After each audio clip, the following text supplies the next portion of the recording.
Hello dear students, welcome to another video. P M Shri scheme വളരെ popular ആയിട്ട് നിൽക്കുന്ന, trending ആയി നിൽക്കുന്ന ഒരു വിഷയമാണ് അല്ലേ. അതിന്റെ ചില ചോദ്യങ്ങളുമായിട്ടാണ് ഇന്ന് വന്നിരിക്കുന്നത്. നമുക്ക് നോക്കാം. ആദ്യത്തെ ചോദ്യം എന്ന് പറയുന്നത്, എന്താണ് പി എം ശ്രീ സ്കീം എന്നതിന്റെ പൂർണ്ണ രൂപം എന്താണ് എന്നാണ് ചോദ്യം. പൂർണ്ണ രൂപം എന്താണ്? അപ്പോൾ പൂർണ്ണ രൂപം ഓർത്തു വെക്കാനായിട്ട് നമ്മൾ സ്വാഭാവികമായിട്ടും നമുക്ക് വേണമെങ്കിൽ ഓപ്ഷൻ അവിടെ പെട്ടെന്ന് പറഞ്ഞു പോകാം. പക്ഷെ എന്നാലും നമുക്ക് ഓർത്തു വെക്കാൻ വേണ്ടിയിട്ട് നിങ്ങൾ ഓർത്തു വെക്കേണ്ടത് ഇങ്ങനെയാണ്. പി എം ശ്രീ എന്ന് പറയുന്നതിന്റെ ഫുൾ ഫോം ആണല്ലേ നമുക്ക് ഓർത്തു വെക്കേണ്ടത്. എസ് എച്ച് എന്ന് പറയുന്നത് ഡിനോട്ട് ചെയ്യുന്നത് എന്തിനായിരിക്കും ഇത് ഡിനോട്ട് ചെയ്യുന്നത്? സ്കൂളാണ്. സ്കൂളിൽ നിന്നാണ് നമ്മൾ എസ് എച്ച് എന്ന് രൂപീകരിച്ചത്. പിന്നെ ഇതിനിടയിലായിട്ടൊരു ഫോർ ഉണ്ട് കേട്ടോ, നമ്മളൊന്ന് ഓർത്ത് വെക്കേണ്ടതാണ്. ഫോർ ഉണ്ട്. ദെൻ റൈസിങ് എന്നതിൻ്റെ ആണ് ആർ എന്ന് പറയുന്നത്. ഐ എന്ന് എന്തിനെ ഡിനോട്ട് ചെയ്യും? ഇന്ത്യയാണ് ഡിനോട്ട് ചെയ്യുന്നത് ഐ എന്ന് പറയുന്നത്. അപ്പൊ നോക്കടാ, പ്രധാനമന്ത്രി school for rising India. Okay ആണല്ലോ. അപ്പൊ ഈ ഫോറൊക്കെ നിങ്ങൾക്ക് ഇമ്പോർട്ടൻ്റ് ആണ്. ഫോറൊക്കെ നോക്കി വെക്കണം. ഫോർ ഇല്ലാത്തൊക്കെ ചിലപ്പോൾ ഓപ്ഷനിൽ ഉണ്ടായി നിങ്ങൾ എന്ത് ചെയ്ത് ബുദ്ധിമുട്ടാവരുത്. പ്രധാനമന്ത്രി school for rising India. Okay ആണല്ലോ. അങ്ങനെയെങ്കിൽ നമുക്ക് അടുത്ത ചോദ്യത്തിലേക്ക് കടക്കാം. അടുത്ത ചോദ്യം എന്താണ് പറയുന്നത്? ഈ ചോദ്യത്തിന്റെ എന്താണ് എക്സ്പ്ലനേഷൻ അല്ലെങ്കിൽ അതിൻ്റെ ഒരു എവിഡൻസ് എന്ന രീതിയിലാണ് നമ്മൾ വെബ്സൈറ്റിൽ നിന്ന് ചെയ്യുന്നത്. ഏറ്റവും താഴെ കൊടുത്തിരിക്കുന്നത്. അടുത്തത് എന്താണ് dash P M Shri scheme ആരംഭിച്ചു. ഓക്കെ, എന്നാണ് പി എം ശ്രീ സ്കീം ആരംഭിച്ചതെന്ന് ചോദിക്കുന്നുള്ളൂ. അപ്പൊ നമ്മളൊന്ന് യൂണിക് ആയിട്ട് കൊടുത്തു എന്നുള്ളൂ. അപ്പൊ എന്താണ് നമുക്കിത് ഓർത്ത് വെക്കണമല്ലോ. ഡേറ്റ് ഓർത്ത് വെക്കേണ്ട ഇമ്പോർട്ടൻ്റ് ആണല്ലോ. ആദ്യത്തെ രണ്ട് ചോദ്യങ്ങളാണ് ഏറ്റവും ഇമ്പോർട്ടൻ്റ് കേട്ടോ.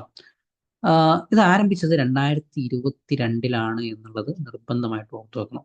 2022 കേട്ടോ, 2022.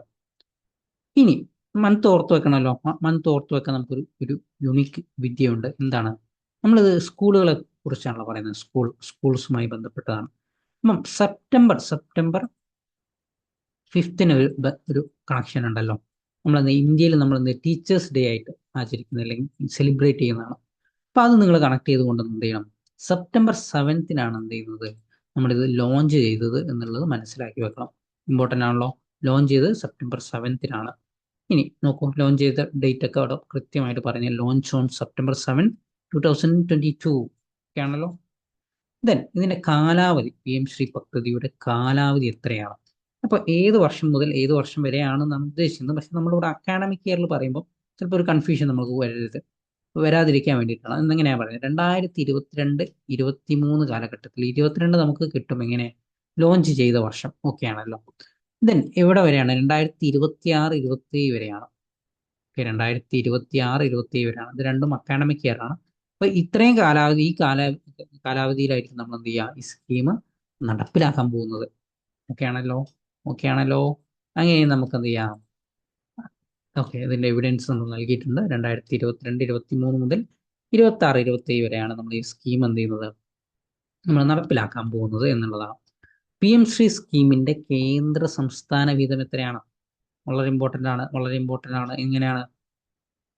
60-40 എന്നുള്ളൊരു റേഷ്യോയിലാണ് അത് എടുക്കുന്നത്. നമ്മൾ എന്ത് ചെയ്ത് 50ലേക്കൊന്നും പോകരുത്. 50-50ലേക്കൊന്നും പോകരുത്. ചിലപ്പോൾ തോന്നുന്നു ആ ഒരു ഇക്വാളിറ്റി ഒക്കെ ഉണ്ടായിക്കോട്ടെ. 50-50 അങ്ങനെ ചിന്തിക്കരുത് കേട്ടോ.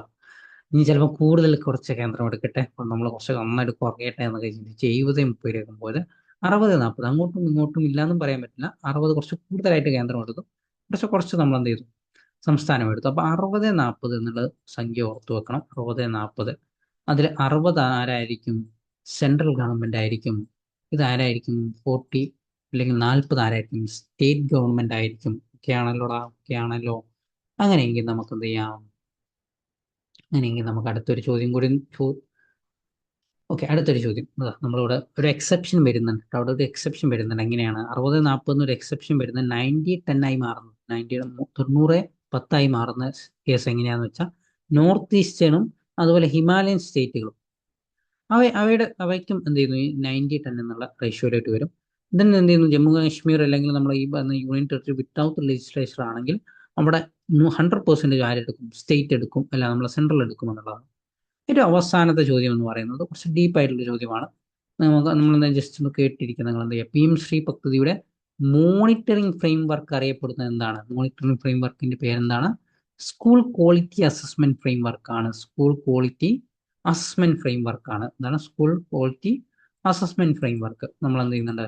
നമ്മുടെ വെബ്സൈറ്റിൽ നൽകിയിട്ടുണ്ട്. എന്താണ് അങ്ങനെ ഒരു മെക്കാനിസം, ക്വാളിറ്റി ചെക്ക് ചെയ്യുന്ന ഒരു മെക്കാനിസമാണ് എന്ത് ചെയ്യുന്നത് ഈ പറയുന്ന school quality assessment framework SQAF.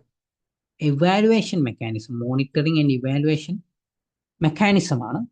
അത്രയാണ് നമുക്ക് ഈ ഒരു സെക്ഷനിൽ ഡിസ്കസ് ചെയ്യാനുള്ളതാണ്. മറ്റൊരു സെക്ഷനുമായിട്ട് നമുക്ക് എന്ത് ചെയ്യാം, വീണ്ടും കാണാം. ബൈ.